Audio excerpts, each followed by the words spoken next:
James Harden has just been traded to the Los Angeles Clippers. So in today's video, I'm going to give my initial thoughts, break down the trade, give grades to both the 76ers and the Clippers, and also point out some obvious winners and losers. So if you guys enjoyed the video, make sure to like, subscribe. Let me know down in the comments section down below, what do you guys think about the trade? Who won, who lost, all that kind of stuff. Let's get right into it. So the full details of the trade. The Clippers get James Harden, PJ Tucker, and Philip Putrasev, I don't know who that fella is, in return for KJ Martin, Nicholas Batum, Marcus Morris Sr., Robert Covington, an unprotected 2028 first from the Clippers, 2 second rounders, another first round pick that the Clippers are sending via a third team that's yet to be involved, and 1 pick swap. So firstly, let's give out some grades, right? For the Los Angeles Clippers, I'm giving this trade an A. So let's keep it simple. Look at it from a macro level, okay? The Clippers basically gave up 2 role players in Batum and Robert Covington for an all-star level player in James Harden, who, if you didn't forget, he led the league in assists last season as well. And they also got PJ Tucker too. So that's pretty fucking nice. And in exchange, they gave up, like I said, those 2 role players.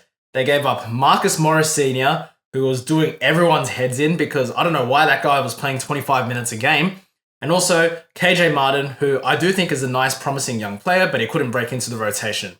The Clippers as a whole, in terms of their size, they did get quite a bit smaller. They essentially gave up 4 power forwards and got 1 power forward in return. So you do expect to see PJ Tucker, Kawhi, Paul George taking turns at the 4 spot. And for a team that was already pretty small to begin with, like you just look at the Jazz game from the other day, they got dominated on the boards. Their size takes yet another hit. But with that being said, even at 38 years of age, if I'm being honest with you, PJ Tucker is probably a more reliable small ball 5 than a Robert Covington, than a Nick Batum. In often cases, Nick Batum was finishing at the 5 spot for the Clippers in close games, such as against the Jazz, and look what happened there. Now, for the Clippers, another issue, which it might be a good problem, honestly, is that they now have a logjam at the guard spots. They have James Harden, Russell Westbrook, Norman Powell, Bones Highland, and Paul George was their starting 2 guard. He's going to probably most likely move to their starting 3 guard now. Terrence Mann, who knows what position that guy plays now. He was starting at point guard last season. He's probably going to playing a lot of small forward this season too. But it's a good problem, because if I'm Lawrence Frank, you see that you have an issue with your size. If I'm him, I go out and try to add someone who can play a small ball 4 or small ball 5 because you just can't rely on a 38-year-old PJ Tucker.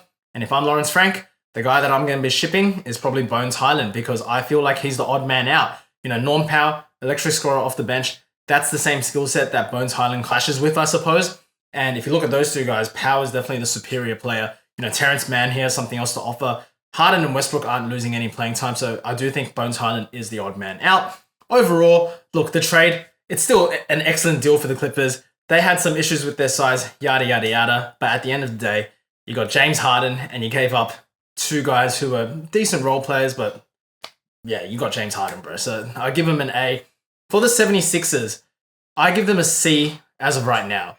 Now, ultimately, this really depends on what the 76ers are trying to do with their team, because if they're going to blow it up, I'd be inclined to give this trade a B+ or even an A grade, if I'm being honest with you. Because put it this way, you got Nicholas Batum, Robert Covington, Marcus Morris, and Tobias Harris's contracts all expiring after this season, which means going into the offseason, they're going to have a shit ton of money to spend and get the help that they need to surround Tyrese Maxey and I guess Joel Embiid if he's still around. The issue is the season started last week and there's still like 78 games to go. So what the fuck are you going to do now in the interim?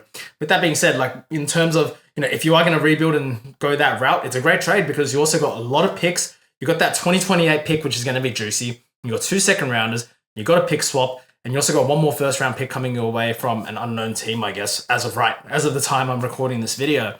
So if you're rebuilding, it's great. But right now, they're trying to compete still because you got Joel Embiid on your team. And if that's the case, this is a big fat L of a trade, man. So I do round it up to a C overall, I suppose, because you gave up your starting point guard. You gave up one of your glue guys in PJ Tucker. You got Covington and Batum who can pretty much replicate what PJ Tucker gave you. But on a team that is desperate for some offensive help next to Embiid and Maxey, this trade just isn't it. You didn't get Norman Powell who could give you a lot of scoring. In Terrence Mann, is a nice piece, but you also didn't get him either. So I just, it's a bit of a head scratcher. I don't really know what they're trying to do. Now, in terms of winners and losers, my first winner, obviously, James Harden. This is a guy who has destroyed yet another team that he's been on and is just left without any consequences. So he's probably cheering. There's probably better strip clubs in LA than there are in Philadelphia. I don't know. I'm not from the US. So if you guys are from the US, let me know down in the comment section below for research purposes, of course. And lastly, there's a lot less pressure on James Harden because now he's on a team where he's got Kawhi, he's got Paul George, he's got Russ there to back him up as well. So there's less pressure on him to kind of step up, especially during playoff situations, which you can't really expect him to. So that's a win for him. Next winner, I'm going with Tyrese Maxey. All of a sudden, he's going to be the front runner to win MIP. He's already averaging like 30 points per game this season, which is 10 full points more than last season. There's absolutely no reason to believe why he can't sustain, throughout the whole entire regular season, averaging around that 28 to 30 mark because he's a gifted fucking scorer. So that's going to be a great win for him, and he's going to get paid in the offseason too. And lastly, I got PJ Tucker being a winner because he went from a situation which was a hot mess to now realistically contending for a championship as well. So those are my three winners. In terms of my three losers, I already touched on this, but first up, Bones Highland, pretty straightforward. Less playing time. His skill set clashes with a lot of the other guys that he's kind of behind, and he's just the odd man out. So it kind of sucks for him, but he might get moved into a better situation at the trade deadline. Who knows? Next up, another loser. I had him as a winner as well, but PJ Tucker. Look, this guy, just quite simply, he's going to be fighting for his fucking life in closing lineups going up against Anthony Davis, fucking Nikola Jokic, Domantas Sabonis, and he's like, 6'5". He's going to have a tough time, but that's a problem for another day. And lastly, Joel Embiid. He's a loser for me. He lost his running mate. His team is in a weird spot right now. They're clearly not good enough to contend for a championship. Where do they go from here? Is he going to request a trade? Who the hell knows? But look, that's my initial thoughts, reactions, all that kind of stuff. Let me know, again, what you guys think of the trade down below in the comment section. Make sure to like and subscribe. Thank you guys very much for watching, and I'll see you in the next one.